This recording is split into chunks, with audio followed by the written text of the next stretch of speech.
Hello, I'm Anna Kasatkina, and I have a very special guest beside me. It's Jeyson Macatir, famous footballer who helped Ireland win in a famous qualifying match against Netherlands, which helped them go to the World Cup of 2002 in Japan and Korea. And he also spent 4 seasons in a famous squad of Liverpool, who are our partner for InstaForex. So, Jeyson, thank you for coming here. No problem. Thanks for having me. This goal for the Ireland in the match against Netherlands made you a household name. What is the achievement of your career, which took 15 years, which lasted for 15 years, that you are most proud of?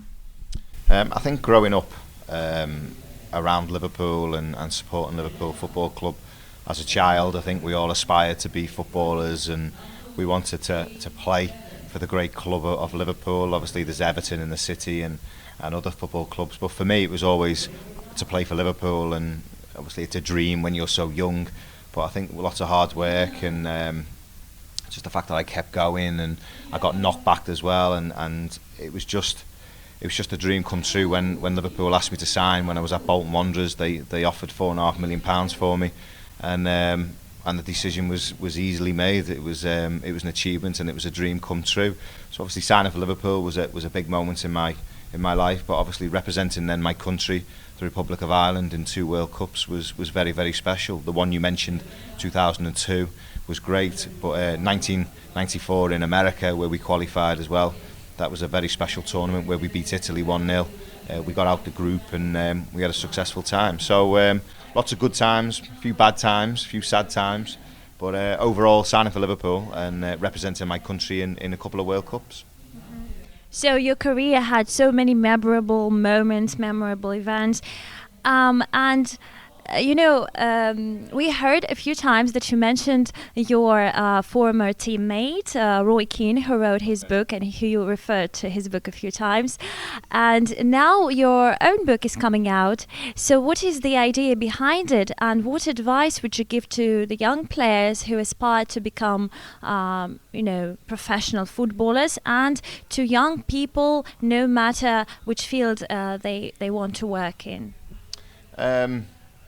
I think, I was never one for writing a book when I finished. I was never really interested. Obviously, a lot of players after their careers, they go into the media, they write books, or they stay in football and stay around in coaching and managerial roles. But a lot of them do books, and I think sitting down with the author when he approached me to do it, he put it across in such a way that my story is a lot different than most footballers. I was 20 years old when I signed professional forms. That doesn't really happen now. There's academies, they get taken on from 10, 11, 12. They work their way through the academies and they're introduced into a football environment very young.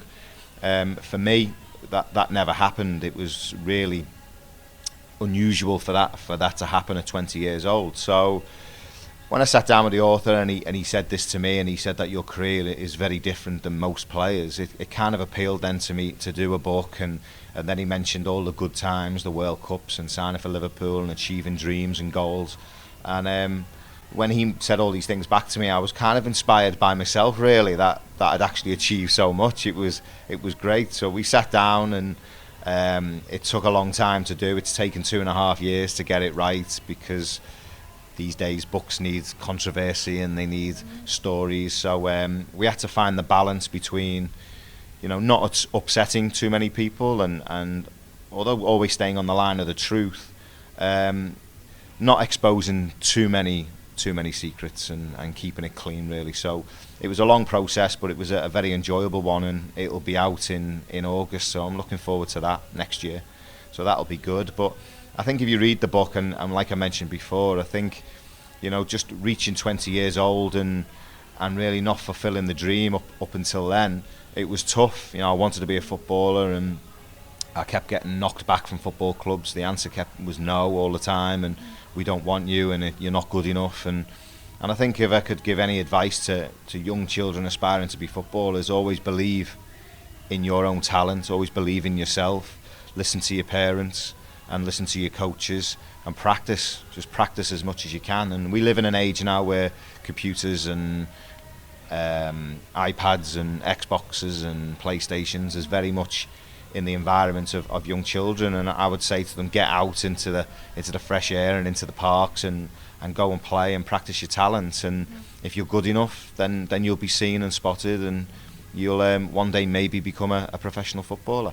The former world chess champion Harry Kasparov wrote a book, How Life Imitates Chess, where he compares strategies used in chess and used in life and business, how they can be applied in life and business. So, speaking about comparisons and how maybe strategies in football can be applied in real life, are there any strategies like this that you might suggest are applicable in real life, for example for traders, because we work for traders who spend a lot of their time in front of the computers trying to succeed on the financial markets? Any advice to them? I think from a football and business point of view, I think nowadays they come hand in hand. It's something that's grown. Football, the industry itself is more on the side of business and entertainment as much as it is sport now, and you've seen certainly Liverpool, myself, grow as a business. Not just on the football side of things, but also in the commercial departments, the PR departments. There's a lot of people to reach out to now all over the world, so they work particularly hard bringing different partners in and making sure that the fans from the furthest places of the world get to see the players, get to see the first team, get to see how the football clubs run. So you've seen a football club really grow, certainly Liverpool, and I'm sure I can say the same for the likes of Manchester United and Manchester City, and it's an important part of the football club. I think personally, being involved in football, it teaches you life lessons to be polite, remember who you are all the time. It teaches you punctuation, you can't be late. We kick off at 3 o'clock, you've got to train hard every day, so there's no room for complacency. You have to focus all the time, but you need to be yourself. Everyone is an individual. We all have different characters, and I think it's important that you get on with your teammates, because you're all striving for the one thing, which is to win. And sure, you can push the boundaries when it comes to winning. I'm sure we've seen that certainly in football this season with certain players. They do what they can to win and to succeed, but you should do it fairly and show sportsmanship where necessary. So personally, football has taught me a lot of valuable life lessons. It's opened my eyes up to behind the scenes and the effort that the PR department and the commercial department that they put in, because when you're a player, you're sort of away from that. You don't really see that. You're concentrating on playing football and looking after yourself and keeping fit, so you don't see the hard work that goes on behind the scenes.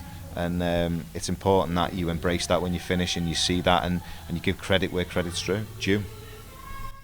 And it seems that although you finished your professional career as a player in 2007, but you're still as much associated with Liverpool as before, as you work for LFC TV, you take part in such events as this Grand Diner for Instaforex partners, for the partners of Liverpool.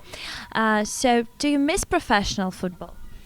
I miss the playing side of it, and when I think playing, it drives you this will to win, which I mentioned before. It's in some ways like a drug. It's like the training every day, the winning, the euphoria, the adrenaline rush, scoring goals, winning, team spirit, being part of a team of 25, 30 people all striving to be successful is demanding, but it's a fantastic feeling. And when you get success with a group of people, there's no better feeling in the world. So of course I miss that side of things, but Liverpool, I think, is a family club in the sense of it embraces the fans, and it also embraces the former players. We have a big part still to play in the football club. We love working together. We work very closely. The legacy and the history of the football club is the biggest in the world, and it's a fantastic football club. And it's important that not only the former players embrace that, but the football club do as well, and that's why we get to come to these events. We also play football matches around the world, Sweden, South Africa. We played Real Madrid in June, and 75,000 people turned up. Charities around the world were sponsored there and given the money, so that was something we give back. So the club works tremendously hard behind the scenes to fulfil them achievements, and if I can be a part of that and the former players can be a part of that, then we're happy. It was still involved in football, and we're still involved with the club that we love most dearly. Thanks so much for the interview.